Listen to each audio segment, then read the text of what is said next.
Everyone, क्या हाल चाल, कैसे हो सभी। आई होप सब बहुत बढ़िया है, सबकी पढ़ाई मस्त चल रही है। मैं सृष्टि आज आ गई हूँ लेके आपके लिए क्लास 7 एसएसटी पार्ट 2 का chapter India a home to many, है ना। हमारा वो देश है जो वसुदेव कुटुंबकम, यानी कि जो भारत आता है वो भारत में रह जाता है ना। भारत उसको हमेशा शरण देता है। तो भारत ने किन किन लोगों को, किन किन सेक्टर्स को विद इन टाइम शरण दी है या अपने इंडिया में रखा है, उनके बारे में आज हमें बेटा बात करनी है। In this chapter, we will explore people who came to India from other parts of the world and settled here, है ना। इंडिया बाहर से आए, इंडिया आए और यहीं पर रह गए, जहाँ इंडिया को उन्होंने एक अदर डायमेंशन, अदर डाइवर्सिटी दी। सबसे पहले the story of Indian juice, है ना। ज्यू लोग जिनको हर जगह, जिनके साथ बहुत गलत हुआ है ना। आपने हिटलर की कहानी सुनी होगी, ज्यू हॉलोकास्ट हुआ है। उन लोगों को इंडिया में कैसा लगा, इंडिया आके उन्होंने कैसा जीवन बिताया, वो समझते हैं। Jews came to India in different waves, है ना। अलग अलग तरीके से, अलग अलग वेव से इंडिया आए। They were badly treated in many parts of the country, है ना। जर्मनी देख लो या other parts of the world देख लो, आपको समझ में आएगा कि ज्यूस को बहुत इल ट्रीट किया है। They had to leave their home, definitely. India became a safe place for them, है ना। हमने गले से लगाकर उनको यहीं पर इंडिया में रख लिया, जहां पर वो पीसफुली रह भी पाए और अपना रिलीजन फॉलो कर भी पाए। सबसे पहले बात करेंगे the Bene Israel. This is a Jewish community. Bene Israel बेटा वो कम्युनिटी है जो south of Bombay Konkan coast में आके बसी थी। ऐसा कहते थे कि भाई they came around in 175 BC from ancient kingdom of Israel. Israel से वो 175 BC के अराउंड इंडिया आए, लेकिन कुछ तूफान आ गया, है ना। ओशन में, इंडियन ओशन में कुछ तूफान आ गया कि जो उनकी शिप थी वो उस तूफान में फंस गई, और फंसने के बाद जब वो रेस्क्यू हुए, जब वो बचे, जब वो बाहर निकले, तो वो कोंकण कोस्ट में ही इंडिया में बस गए। Although they lost their Holi book, है ना। उस हादसे में उन्होंने अपनी होली बुक को, जो उनकी होली बुक थी वो उनसे गुम हो गई, बट उनको एक प्रेयर अपने एक भगवान की आती थी, तो उसके थ्रू उन्होंने अपना जूइश कल्चर या जूइश रिलीजन फॉलो किया। They became the largest Jewish community in India, numbering 25,000 after independence, है ना। तो अलग अलग जूस, अभी और बात करेंगे हम जूस के बारे में। तो द बेने इसराइल जो है वो सबसे ज्यादा इंडियन जूस है जो हमारे इंडिया में पाए जाते हैं आफ्टर इंडिपेंडेंस। कोचिन जूस कौन थे बेटा? Some of the Jews arrived between 12 to 19th century fleeing persecution, है ना, कि भाई उनको वहां मार काट रहे थे कहीं पर, तो वो इंडिया भागकर आ गए, जो कोचिन में, प्रेजेंट डे कोची के पास में सेटल हो गए। तो राजा थे कोची के, उन्होंने उनको कहा कि आप यहाँ तब तक रह सकते हैं फ्री ऑफ कॉस्ट, तब तक सूरज चांद है, तब तक आप हमारे देश की धरती पर रह सकते हैं। उन्होंने एक जूइश प्लेस ऑफ वर्शिप जिसे सिनागॉज कहते हैं, वो भी वहां पर बनाई, ठीक है। The Maharaja of Travancore gave expensive gift, है ना। और वहां के जो महाराज थे उन्होंने उनको बहुत अच्छे से ट्रीट किया, उनको गिफ्ट्स वगैरह दिए ताकि वो अपनी जो प्लेस ऑफ वर्शिप है उसको डेवलप कर पाए, ठीक है। अच्छा, स्वामी विवेकानंद की अगर हम बात करें तो एक बार शिकागो में उन्होंने एक स्पीच दी। स्पीच में उन्होंने बोला कि I am proud and we all are proud, हम एक ऐसे देश के निवासी हैं जिसने पर जहाँ लोगों को मार काट रहे थे, है ना, परसिक्यूटेड पीपल, रेफ्यूजी जो अलग अलग वर्ल्ड के पार्ट से भाग के आ रहे थे, उसको हमने शरण दी, उसको हमारे प्यारे इंडिया में रखा।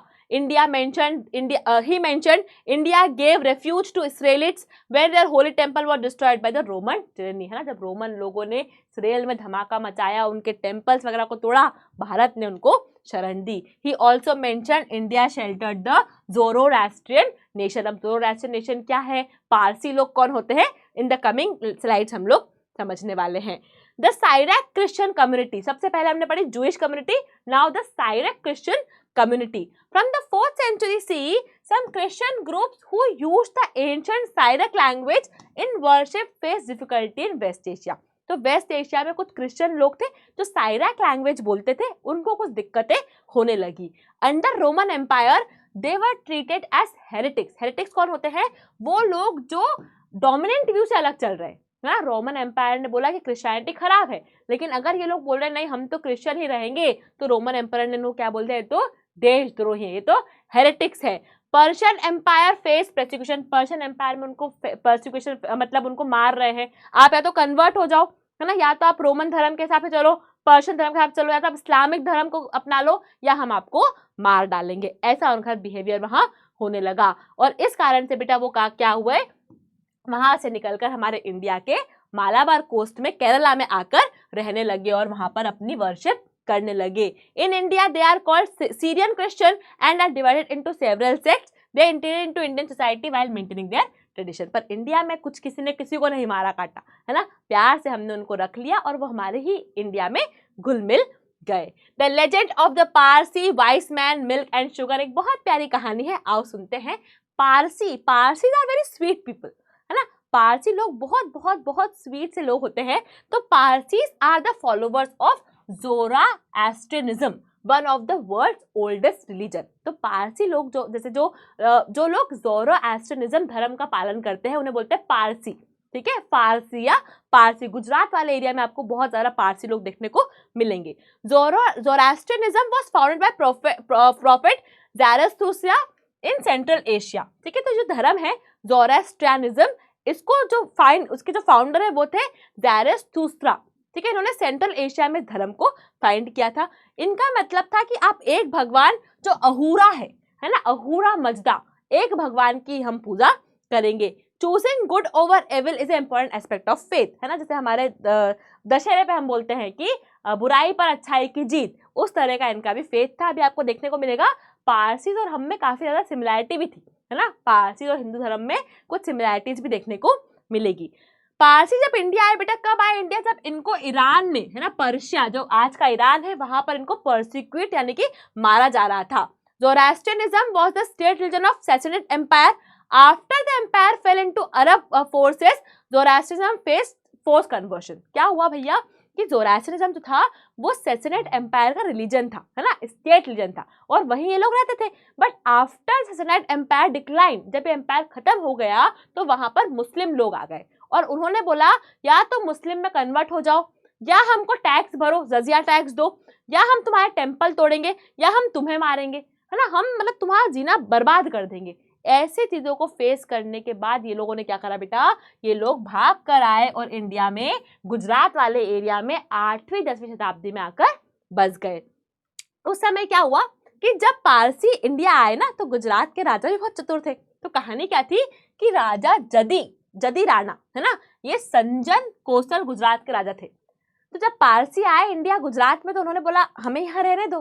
तो राजा जी ने क्या करा, एक पूरा जग ऑफ मिल्क, है ना, एक पूरा जग भर के मिल्क दिखाया पारसियों को कि भैया हमारा जो जगह है वो ऑलरेडी पूरी भरी है, अब इसमें एक और घुट मिल्क की जगह नहीं है, मतलब हमारा पूरा एम्पायर भरा हुआ है लोगों से, हम आपको नहीं रख सकते, हमारे पास जगह ही नहीं है। तो एक वाइस पारसी आया और उसने क्या किया, एक चम्मच शक्कर निकाल के उस दूध के तपेले में डाल दी और वो पूरी मिक्स हो गई। तो उसने बोला कि जैसे इस शक्कर में, है ना, जैसे ये शक्कर आपके दूध में घुल मिल गई है और आपका दूध भी बाहर नहीं गिरा, वैसे ही हम पारसीज भी आप सब में घुल मिल जाएंगे और किसी को भी कोई प्रॉब्लम नहीं फेस करनी पड़ेगी। इससे खुश होकर बेटा जो राजा थे, राजा जदी राणा, उन्होंने बोला कि भैया आप तो बहुत वाइस लोग हो, आप हमारे इंडिया में रह सकते हो। पर पारसीज इन इंडिया टुडे, तो आज के इंडिया में बेटा ancient sacred fire continues to burn in Udvada south Gujarat near where they first arrived. तो आज भी गुजरात में आपको पारसी लोग देखने को मिलेंगे। एक फायर है ना, एक आग जल रही है आज भी साउथ गुजरात उदवड़ा नाम की जगह पर, वो जगह जहाँ पर पारसी लोग सबसे पहले आए थे, पहुंचे थे। They combine their ancient tradition with local Indian culture, है ना, इंडिया और उनके खुद के कल्चर को उन्होंने कंबाइन करके एक अच्छा सा लाइफ इंडिया में बिताई है। India has the largest population of Parsis या ज़ोराएस्ट्रियनिज्म टुडे, है ना। तो आज इंडिया में सबसे ज्यादा पारसी, तो पूरे वर्ल्ड में सबसे ज्यादा पारसी कहाँ रहते हैं, इंडिया में रहते हैं। कनेक्शन, अच्छा कनेक्शन की बात करें तो इंडिया, मैंने कहा ना हिंदू धर्म और पारसी धर्म में काफी ज्यादा कनेक्शन है। जैसे कि हम बोलते हैं सोमा, है ना, हमारे हिंदू धर्म में सोमा इट इज अ वैदिक ड्रिंक, है ना, वैदिक ड्रिंक है। तो ये लोग बोलते हैं हाउमा, हाउमा क्या है, इनकी वैदिक ड्रिंक है। जो अवेस्टन, अवेस्टन क्या है, हमारे यहाँ गीता है, हमारे यहाँ ऋग्वेद है, यजुर्वेद है, सामवेद है, हमारे यहाँ वेद है, वैसे इनकी जो होली बुक है वो है अवेस्टन, है ना। हम बोलते हैं होटार, ये लोग बोलते हैं होटार, सेम सेम लग रहा है। हम बोलते हैं यज्ञ, ये लोग बोलते हैं यस्न, सेम सेम लग रहा है, लेकिन कहीं कहीं कुछ अलग भी है। अलग क्या है देखना, कुछ बहुत अलग बातें हैं। जैसे कि हम बोलते हैं असुर, हम क्या बोलते हैं, असुर। असुर मतलब डेविल, है ना, राक्षस। और इनके लिए जो अहुर है, अहुर शब्द है, ये इनके भगवान है, ठीक है। अहुर इज गॉड फॉर देम। हम बोलते हैं असुर मतलब राक्षस, है ना। हमने बोला वेदा, देवा, देव मतलब हमारे भगवान, देव मतलब हमारे गॉड, और अवेस्टा में देव मतलब इविल, राक्षस। तो हमारे यहाँ देव और असुर और इनके देव असुर की जो डेफिनेशन है वो उल्टी है। तो कुछ सिमिलैरिटीज भी है और कुछ हमारे डिफरेंसेस भी है। बात करेंगे अरब मर्चेंट कम्युनिटी की। बेटा अरब मर्चेंट कम्युनिटी इंडिया में 7th सेंचुरी ऑनवर्ड सेटल हुए, कोंकण, है ना, हमारा केरल एरिया, गुजरात एरिया और कर्नाटका वाले एरिया में। इन्होंने क्या किया बेटा, ये स्पाइसेस की ट्रेडिंग, अरब मर्चेंट यानी कि बिजनेसमैन थे, तो बिजनेसमैन थे। इंडिया है, इंडिया जम गया, इंडिया में बस गए, ठीक है। ये लोग क्या करते बेटा, स्पाइसेस की ट्रेडिंग करते थे, पर जब स्पाइसेस खरीदने आए तो इन्होंने यहाँ लोकल लोगों से शादियां कर ली और इंडिया में ही बस गए। In Kerala they became the part of Mappila Muslim community, है ना। केरला में उस समय मप्पिला मुस्लिम कम्युनिटी थी, उसी के पार्ट बन गए कौन, अरब मर्चेंट्स। इन्होंने इंडिया का बहुत पुराना मस्जिद जो था चेरामन जुमा मस्जिद, उसको बनवाने में मदद की है। This early Arab settlers came as peaceful traders not conquerors, they brought new ideas, है ना। कुछ आप सोचते हो भाई अरब लोग तो आके लूट पार्टी करके गए हैं, लेकिन ये वैसे नहीं थे, ये तो बिजनेसमैन थे जो बिजनेस करने आए थे, बट इंडिया में ही शादी वादी करके यहीं पर बस गए हैं। अफ्रीकन कनेक्शन, मैम अफ्रीका से भी कोई आया था क्या, डेफिनेटली बेटा, सिद्दीस वर ऑफ अफ्रीकन ओरिजिन, है ना। अफ्रीका में इनको स्लेव बना के रखते थे, गुलाम बना के रखते थे। इंडिया और इंडिया मतलब अफ्रीका से इंडिया लेके आते थे इनको स्लेव बना के, गुलाम बना के। कौन लोग, अरब लोग, पोर्टुगीज लोग और ब्रिटिशर्स लोग अफ्रीका से गुलाम पकड़ पकड़ के भारत में लाते थे। 8th सेंचुरीज में बेटा सम सिद्दी गेन प्रोमिनेंस इन मुस्लिम रूलर्स आर्मीज, लेकिन फिर क्या हुआ, थोड़ा थोड़ा इन्होंने खुद ने 18th सेंचुरी में थोड़ा थोड़ा खुद इन्होंने अपने आप को इम्प्रूव किया है, अपना एक पोजीशन मेंटेन किया, और 18th सेंचुरी बेटा मुस्लिम आर्मी में इनको एक अच्छी पोजीशन मिल गई, इनको सिद्दीस को। They briefly controlled part of Bengal, Bengal में थोड़ा इनका कंट्रोल बना। Their cultural identity represents a fusion of African and Indian tradition. तो अगर आप इनका कल्चर देखोगे तो अफ्रीकन इंडियन ट्रेडिशन का मिक्स मैच आपको यहाँ पर दिखेगा। दे हैव डिस्टिंक्टिव डांस, है ना, इनका डांस वांस देखोगे तो ड्रम व्रम बजाते हुए ये बढ़िया डांस करते हैं, ये अफ्रीका में यूजुअली होता है, तो इन्होंने इंडिया अफ्रीकन स्टाइल को मिक्स किया है। They adapted their language to regional influence, they integrated African religious practice with Hindu, Islam, Christian, तो सब धर्म का, है ना, थोड़ा सा हिंदू, थोड़ा इस्लाम, थोड़ा क्रिश्चियन मिलाकर इन्होंने अपना ही एक नया धर्म बनाकर ये सिद्दीस हमारे इंडिया में रहने लगे थे। Siddis are designated as scheduled tribe, लेकिन करंट अगर आप अभी की बात करो तो इनकी हालत इंडिया में बहुत खराब है, बहुत गंभीर है बेटा। इनको एसटी शेड्यूल्ड ट्राइब की कैटेगरी देके रखी है और इनकी जो कंडीशन है वो बहुत ज्यादा पुअर है। इसमें बेटा एक सिद्दी कम्युनिटी की महिला है हीराबाई लोबी, है ना, जिसने काफी ज्यादा काम किया है कि महिलाओं को काम दिलवाया, है ना, इन्वायरमेंट के लिए काम किया, ऑर्गेनिक फार्मिंग के बारे में बताया, और इन्हें अभी 2023 में बेटा पद्मश्री का अवार्ड भी दिया गया है। The Armenians in India, Armenian लोग कौन थे बेटा, अर्मेनिया क्या है, एक छोटी सी कंट्री है टर्की और अजरबैजान के बीच, है ना, नॉर्थ ऑफ ईरान में आप देखोगे वर्ल्ड मैप पे, तो टर्की और अजरबैजान के बीच में छोटी सी कंट्री है अर्मेनिया। अर्मेनिया मर्चेंट्स इंडिया आते थे, क्यों, ताकि ये ट्रेड कर सके, बिजनेस कर सके। There is evidence of first settlement on Malabar coast in 8th century, है ना, लेकिन इंडिया जो आता है उसको इंडिया भा जाता है, तो ये भी इंडिया रुक गए। 8th सेंचुरी के आसपास इनके इनिशियल सेटलमेंट देखने को मिले, लेकिन बेटा मुगल पीरियड के समय जब मुगल्स आए तब बहुत सारे अर्मेनियंस जो है वो इंडिया में आके मुगल एम्परर अकबर के अंडर में आके रहने लगे, उनकी आर्मी में काम करने लगे। The earliest settlement was in Agra, where Emperor Akbar gave them permission to build a church and follow Christian practices, है ना, और फिर आगरा में भी सेटल हुए, है ना, अकबर की आर्मी में काम करते थे, वहां पर उन्हें चर्च बनाने की परमिशन किसने दी, अकबर ने दी, तो वो भी इंडिया में आके सेटल हुए। They played important role in Mughal royal household, army and administration. Abdul Hai, है ना, अब्दुल हाई जो क्या थे, अर्मेनियन थे, वो चीफ जस्टिस थे अकबर के कोर्ट के, है ना। लेडी जुलियाना वो जो डॉक्टर, लेडी जुलियाना भी डॉक्टर थी, ये भी क्या थी, अर्मेनियन थी, तो ये लोग भी क्या थे बेटा, आए तो ट्रेड करने थे, पर इन्हें इंडिया भाग गया, इंडिया में रह गए, और फिर मुगल एम्परर्स ने इनको अच्छा खासा पैट्रोनेज या इनको भाव दे दिया, तो ये हमारे इंडिया में ही आगे बढ़ गए। नाउ अगर और सिटीज, है ना, आगरा के अलावा सूरत, कलकत्ता और चेन्नई में बेटा इनके ये लोग रहते हैं, यहाँ इन्होंने स्कूल्स बनाई हैं, चर्चेस बनाए हैं। कोलकाता में आप देखोगे बेटा तो Armenia college and Mother Mary church जो है बहुत इंपॉर्टेंट है, जो इन्होंने उस समय बनवाया था। चेन्नई में they are settled 17th century के आसपास चेन्नई में सेटल हुए, है ना। Armenia street in Georgetown and Saint Mary Armenia church are the evidences of their presence, है ना, कि आपको दिखेगा अर्मेनियन चर्च, अर्मेनियन कॉलेज, तो समझ में आता है कि अच्छा ये अर्मेनियन लोग यहाँ रहते होंगे, तभी इनके चर्च और कॉलेज यहाँ पर बने हुए हैं। Though their population has dwindled, some family continue, है ना। अब तो इतने लोग नहीं है जो अर्मेनियंस इंडिया में बचे हैं, बट स्टिल कुछ लोग हैं आज भी जो अर्मेनियंस है और अपनी लेगेसी को इंडिया में वो लोग मेंटेन करके चल रहे हैं। नेक्स्ट इज द बहाई कम्युनिटी इन इंडिया। बहाई कम्युनिटी क्या है बेटा? In the mid 1800s a new religion called बहाई बिगैन इन पर्शिया, है ना। तो एक नया रिलीजन बना बहाई, है ना, जो कि बहाउअल्लाह, है ना, बहाउअल्लाह ने ईरान में पर्शिया में इस रिलीजन को बनाया। उनकी टीचिंग क्या थी कि हम एकता की बात करेंगे, प्यार मोहब्बत की बात करेंगे, हार्मनी की बात करेंगे, आपस में एक अच्छा रिलीजन हम लोग मेंटेन करेंगे। The ruling religious leadership in Iran branded them as heretics because of the different belief। जैसा मैंने पहले बताया कि अगर आप उनकी नहीं सुनते थे ईरान में, यूजुअली अगर भैया रोमन्स में, ईरान में अगर आपने इनकी राजाओं की नहीं सुनी, अपना नया रिलीजन बनाया, तो ये आपको हेरेटिक्स यानी कि देशद्रोही, यानी कि ऐसे लोग जो सुन नहीं रहे हैं, उसकी घोषणा देके आपको पनिश करते थे। तो उनको परसिक्यूट करा। तो उन्होंने क्या किया बेटा, वो तब इंडिया आए और इंडिया में 19th सेंचुरी में आकर यहाँ पर बस गए, और हमने पूरी तरह से उनको हाथ बिल्कुल दोनों खोल के हक करते हुए वेलकम किया। Most Baha'i in India today are Indians who believed in the faith message of unity. The Baha'i lotus temple, अगर न्यू दिल्ली का आपने लोटस टेम्पल देखा है तो ये इनका लैंडमार्क है ना, इनके रिलीजन को ये शो करता है, द बहाई रिलीजन।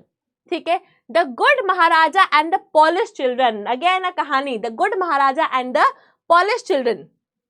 तो Poland was invaded during second world war, है सेकेंड वर्ल्ड वॉर के समय पोलैंड जो है उस पे उसको इन्वेड कर लिया था, उसको लूट लिया गया था, उस पर कब्जा कर लिया गया था। तो बहुत सारी फैमिलीज जो है वो टूट के बिखर गई, है ना, देवर अपार्ट, है ना, बच्चे अनाथ हो गए, औरतें विधवा हो गई और बहुत तहस नहस हो गया था इन द पोलैंड। तो उस समय क्या हुआ, Digvijay Singh Ranjit Singh ji Jadeja, the Maharaj of Nawanagar state present day Jamnagar, was touched by this tragedy, है ना। तो जो ये राजा जी थे, इनको ये देखकर, जामनगर के राजा थे ये, उनको देखकर बहुत बुरा लगा, है ना, ही वॉज टच्ड कि यार ये क्या हो गया।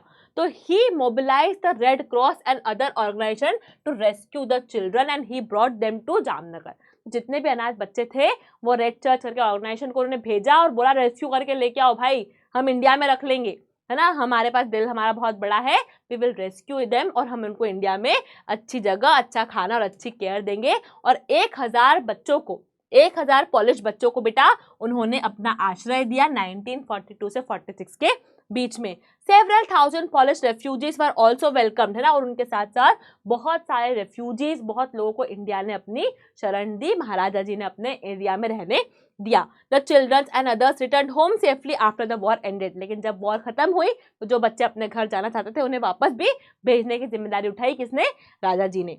इन the early 21st century his services was recognised by the president of Poland, और रिसेंटली, है ना, 21वीं शताब्दी में पोलैंड के प्रेसिडेंट ने बोला कि यार उस समय वर्ल्ड वॉर 2 के समय जामनगर के राजा ने हमारी हेल्प की थी, तो उन्होंने एक पोलैंड में बेटा गुड महाराजा स्क्वायर बना दिया वॉर्सो में, जहां पर इनके ऑनर में, है ना, बिकॉज ऑफ हिम, इनके मतलब ऑनर में, इनको बहुत रिस्पेक्ट करते हुए वॉर्सो में उनके नाम का एक स्क्वायर वहां पर बनवा दिया। तिब्बतन रिफ्यूजी, डेफिनेटली यार ये तो आना ही था। दलाई लामा का अगर आपने स्टोरी सुना होगा, बहुत लोगों को पता होगा कि दलाई लामा जो है उन्होंने इंडिया में शरण ले रखी है। तो क्या है, इंडिया और चाइना का और तिब्बत का थोड़ा सा मेन स्विच पॉइंट ये है कि Dalai Lama is in India. अब क्या दलाई लामा की कहानी है ये सुनाती हूँ।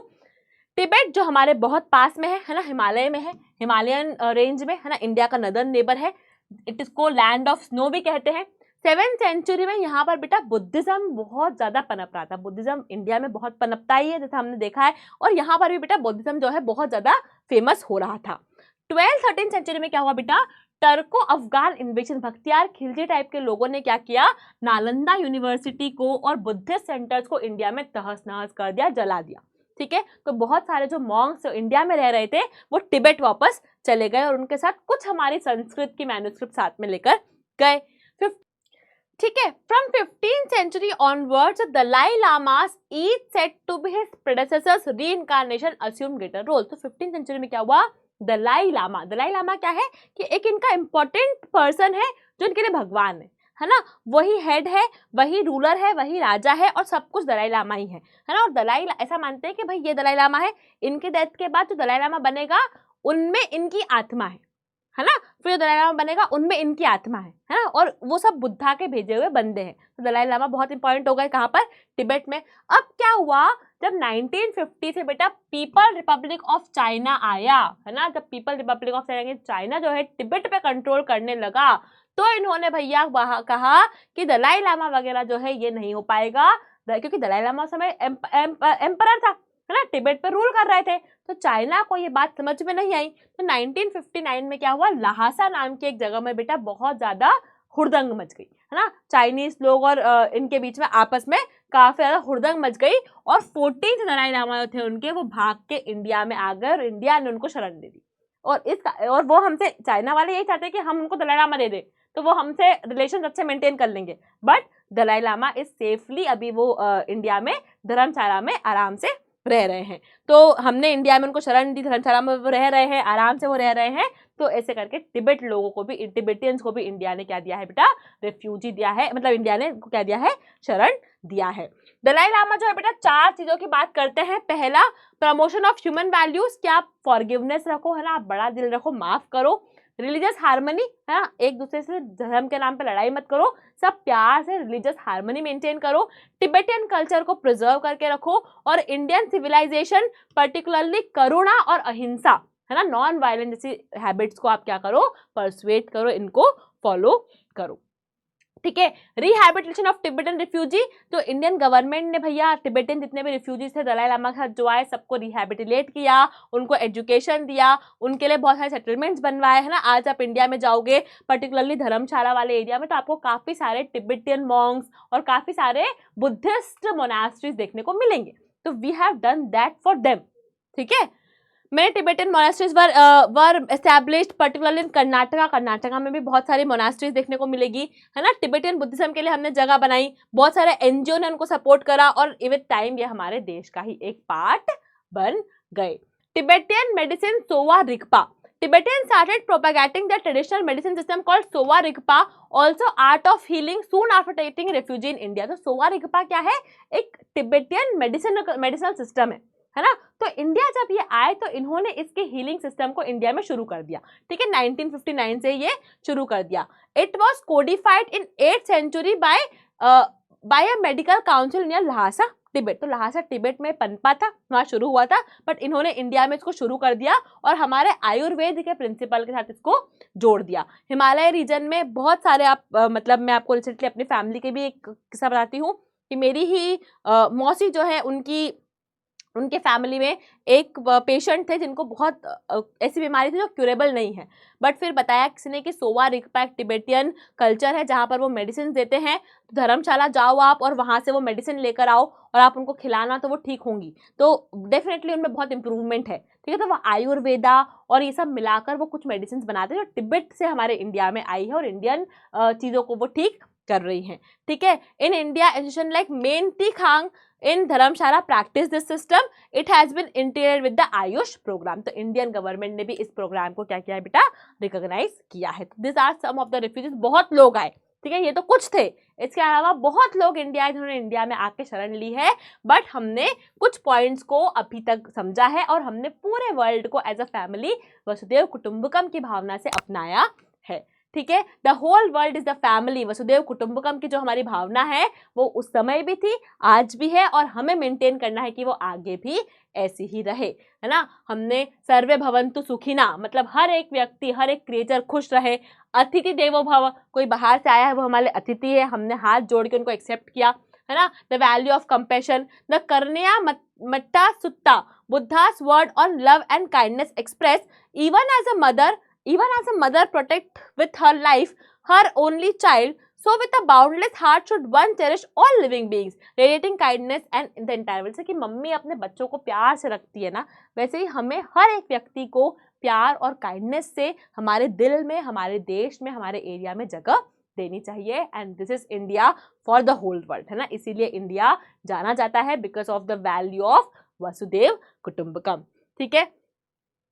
Now Indian values beyond India, India के बाहर क्या बातें होती है, तो the Indian expatriate community has carried similar values abroad, है ना। अगर इंडिया से कोई बाहर गया है तो उसने ये वैल्यू, ये इंडिया का बड़ा दिल बाहर भी दिया है, बाहर भी उसको प्राउड फील करवाया है। Where there is a sizeable Indian community it is seen as peaceful, law abiding, progressive, contributing economy and integrating society, है ना। आप यूएस में देखो बहुत इंडियंस हैं, है ना, and they are living there in peace, है ना। वो इंडिया के कल्चर को वहाँ ग्रो कर रहे हैं। तो दिस इज हाउ इंडियंस, हमने उनको रेफ्यूजी भी दिया है, हमने दूसरे लोगों को शरण भी दी है, और हमारे लोग बाहर जाके हमारे कल्चर को फैला भी रहे हैं। While religious persecution have existed for centuries in many parts of the whole world, India developed a culture of peaceful coexistence। तो बाकी पूरा वर्ल्ड जब मार काट रहा था लोगों को, भारत ने लोगों को शरण दी and we have become a very great, very good neighbour and a country for the whole world, है ना। लोगों ने, इसीलिए तो हमारे यहाँ डाइवर्स कल्चर है ना। हमने इंडो ग्रीक कुशनाज देखा था, है ना, कि बाहर बाहर के लोग भारत में आ गए, इसलिए तो इसको बोलते हैं यूनिटी इन डाइवर्सिटी, कि अलग अलग भिन्न भिन्न प्रकार के लोग भारत में हैं और सब एकता से, सब शांति से, सब एक साथ रहते हैं। फिर वो भले ही कितने भी चैलेंजेस आ जाए, वॉर्स आ जाए, है ना, कितनी भी चीजें आ जाए, हम एक साथ खड़े हैं। बट स्टिल थोड़ी बहुत चीज़ें हैं जो, जैसे अभी वॉर्स हैं, क्लाइमेट चेंज है, इनइक्वालिटी है, ऐसी कुछ प्रॉब्लम्स आज भी इंडिया भी फेस कर रहा है। तो इन चीज़ों से हमें, आपको और हमें मिलकर क्या करना है, इंडिया को बचाना है। This is all about the chapter. I hope India the neighbour, India home to many आपको बिल्कुल अच्छे से चमका होगा। अगर समझ में आया है तो कमेंट डाउन कर दीजिएगा। चमक गया मैं मिलूंगी आपसे अगली क्लास में अगले चैप्टर के साथ। तब तक के लिए keep studying, keep rocking, bye bye, thank you.